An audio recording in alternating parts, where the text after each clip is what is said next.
File. I gotta ask you a huge favor. Hey, what's up? I want to trade kids. What?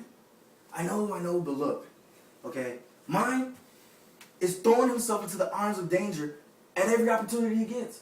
Like last week, we went to the kiddie pony ride, and he smacked the horse, giddy up, horsey, giddy up, and it ran off with him into a ditch. But before that, he was jumping on the bed, and he fell off. But luckily landing in a dirty pile of laundry that I had put there, but almost choked on some gum he had been chewing. And then the day before that, he almost drowned in spilled milk. How do you guys... What? I know. Phil, I'm exhausted. I want to trade. I need a break. It's completely against our policy, George. I know. But that's why I came to you. I thought you of all angels would be cool with it. Now, wait, I'm cool with a lot of things. But this is extreme. Totally disregarding our assignments? No. Come on, man. I'm out there busting my wings off in the field while you're in here watching Lemony, whose eyes are glued to the screen. Peaceful. Quiet. I need that kind of assignment. You're totally disregarding my need. That screen is a portal of all evil. I have my fair share of demons to fend off. I'd rather take a demon every now and then than the whole protecting and rest. Hold that thought. See what I mean? Just now, Tanner was playing with matches next to the good curtains. Did you take care of it? Be right back. You see what I'm going through here, Phil? I need a break. I'm sorry, dude. I can't do that. Okay. You know what? We don't need to trade. How about babysitting? Come on, can you babysit Tanner for me? You know, every now and then. Come on, Phil. It's still cheating, George. We're supposed to be perfect, right? And love is perfect. So, if we're perfect and we have to love, love will take pity on me and make the trade, Phil. Love will make the trade. It's completely nonsensical, George. Listen, I hate to ask this, but I kind of have to. Have you been falling? What? Of course not. All the angels that fell did eons ago. Okay? I'm just stressed, that's all. Even when we're stressed, we need to respect the code. I know. And you know, the first step to falling is feeling temptation. Oh, don't give me that. Even Jesus felt temptation. He said, God, let this cup be passed from me. So, Phil, let this cup be passed from me. No. Please, go away. Hey, Phil, what's wrong with your kid? Nothing. I know you're there. Please stop hurting me like this. These marks. I've seen them before. They look similar. Seen them on haunted victims. Yeah, this dog drinks all the time. He scratches. Lemony doesn't have a dog. I mean, his neighbor's dog. These are too big for a dog. His neighbor's cat. Shark claws. They're too big for a cat. Why is he crying? Who is he talking to, Phil? I had to come out sometime. One minute he's psychotic. He hears things. He's plumb crazy. Hurts himself, scratches himself. There's nothing I can do about it. You never mentioned that before. Well, most of the time his meds keep him sedated. So all I do is just watch the screen, and it's an easy job. Just watch him, and that's it. Like you said. Are you kidding me? The mentally tortured are some of the hardest jobs. Like you said, they hurt themselves. They're easy targets. It's not making any sense. Phil, you haven't been haunting this kid, have you?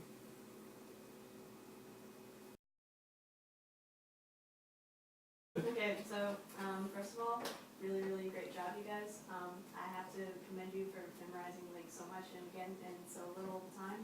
And I really like, you know, how you're so animated about all this, because like all that means is that you're thinking about where you have just come from, and where you just come from is, you know, just an absolutely exhausting day. You're trying to like chase this kid everywhere, like pretend like it's, you know, one of your kids, like when they were especially younger. Just remember how like they got their hands into everything, and like you couldn't turn your back for 2 seconds before they were like jamming their hands into like an electrical outlet or something like that. It's just totally crazy.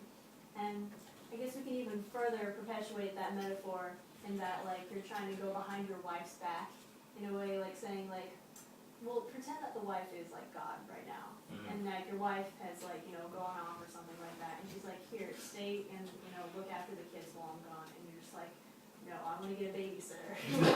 But like, for whatever reason, she would be absolutely like just stark mad at you if like you did go behind your back. So yeah, you're exhausted and you know it's against the rules, but like, you know, you can be secretive. So like, you know, you're warming your way through this. So like, you know, really great job. Just tweak is all like that. And for you, it's really awesome too. Because like, you're like, no, this is completely against policy, but like you both still have the kind of look where like, you know, you could be a little bit of delinquents. But you seem like you also kind of still a little bit have that look as well, but you seem more straight edge than him. So less stirred, more just, okay, kind of. Like, for this, your role, you're doing quite well because, like, you know, you give off the vibe that, you know, you would allow, like, something even, like, less of a transgression against the rules, but, like, for this, you're just like, wait, no, dude. This is crazy. Pretend here that Georgielle is discussing plans to, like, steal from a bank or something like that. Like, sure, maybe you'll do the 5-finger discount at like a store or something like that, but robbing a bank, are you kidding me?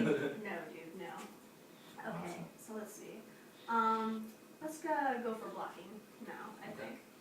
Alright, so I think I'd like to have, you know, that was kind of a pretty good idea actually that you had, that you were like looking over your shoulder, because it more establishes like, you know, your, like at one point it looks like, you know, you're being protective. But no, at this point, it just seems like you're more domineering. Like, you know, you are haunting him, your presence is always there. Like never letting really, like, scaring the heck out of him, basically. Oh, Eric? Good job. It was actually really cool the way that it worked out here, because, like, whenever you came over, and you were like, look at these scars, like, the camera couldn't see it, but it is just like, oh gosh, like, what could you be looking at? Oh, that's horrible. So that worked out pretty well. Let's see, I think, for your entrance, you know, since it's supposed to be like, you know, popping in and out, we're gonna do somewhat of a camera / editing trick or whatever. So, how it's gonna go is that we'll have you, you know, standing over, looking over him, and then, and we'll just like first have the camera on them for like, you know, a couple seconds, and then you can just like, then you walk up and you just stand here. And then you begin your line. So we'll edit it from like, you know, just like looking here, basically, and then pop, you're there, and you begin your line. Gotcha. So walk up, you know, give it a second to your like, you know, Phil, yeah, man, you know, jump. Like, basically, whenever he says, hold on a second, freeze, and you quickly get out of frame, and then I'll say like unfreeze, and then react as if like, you know, like he just like popped away or whatever, like he just disappeared.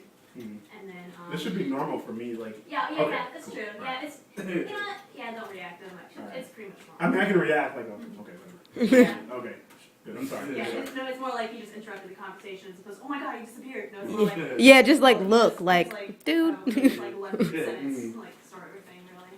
And so, and then whenever he is out of frame, and then you know whatever sort of reaction you have, and then I'll say freeze again so that he can get back into frame. Okay. And then unfreeze, and we'll just like kind of continue on for whenever he's like popping in and out, basically. Alright, sounds good. And let's see. Eric, I feel like you should act more serious.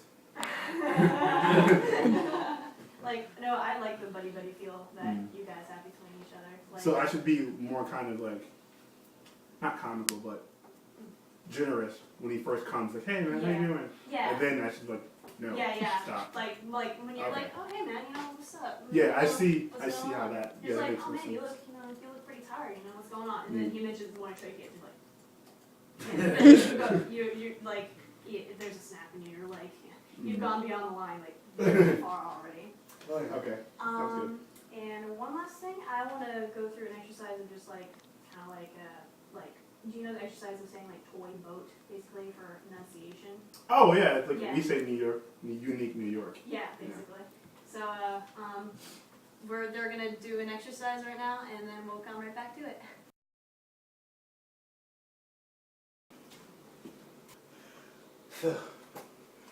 I need a huge favor. Hey, what's up, man?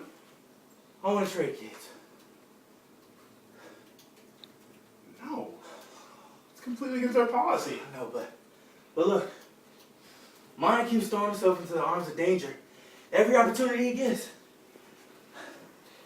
Like just last week, we were at the kitty pony ride, and he smacked the horse to giddy up, and it ran off with him into a ditch. And then, before that, he was jumping on the bed and fell off, luckily landing in a pile of dirty laundry that I put there, but just about choked on some gum he was chewing. And then, the day before that, he almost drowned in some spilled milk. What? How are you doing that? I'm exhausted from protecting Tanner. I need a break. Want to make a trade? Please, Phil. No. That's completely against our policy. Come on, man. I'm out in the field working my wings off. And you get to sit in here and watch Lemony with his eyes glued to the screen. Look at him. Peaceful. Quiet. I need that kind of assignment. You're totally underestimating this kid. That screen is a portal for all kinds of evil. I have my fair share of demons to fend off. I'd rather take a demon every now and then instead of this whole supervision and rescue. Hold. Okay. See? Just now, Tedder was playing with matches next to the good curtains. Did you take care of it? Be right back. This guy, I swear. You see what I'm going through here? Come on, man. Can we make the trade? Listen, I'm sorry. I know it's tough, but you just gotta deal with it. Okay. You know what? We don't have to trade. Maybe you could babysit. You know, babysit Tanner every now and then. Come on. Come on, Phil. Make the trade. No. I'm still cheating. You know what? We're perfect beings, right? And love is perfect. So since we're perfect beings, we're supposed to love. And love would take pity on me and make the trade. Love will make the trade, Phil. That's completely nonsensical. You know, you're pushing this disobedience thing pretty far. I hate to ask you, but I kind of have to. Are you falling? What? No. All the angels that fell and ever will did eons ago. I'm just stressed, that's all. Even when we're stressed, we need to respect the code. Oh, I know. And you know, the first step to falling is feeling temptation. Don't give me that. Even Jesus felt temptation. He said, God, take this cup from me. So Phil, take this cup from me. No, George. Please, go away. Hey, Phil. What's wrong with your kid? Nothing. I know you're there. Please stop hurting me like this. These marks. I've seen them before. They've been on haunted victims. Those are dog scratches. This dog jumps on them all the time, scratches him. Lemony doesn't have a dog. It was a neighbor's dog. They're too big for a dog. I meant cat and his dog. Sharp claws. They're too big for a cat. Why is he crying? Who is he talking to? Okay. I don't want to say this, but Larry's psychotic. Going crazy. He hurts himself. There's nothing I can do about it. But you never mentioned that before. His meds keep him sedated most of the time. It's not much to report. I mean, like you said, it's kind of his new job. Are you kidding me?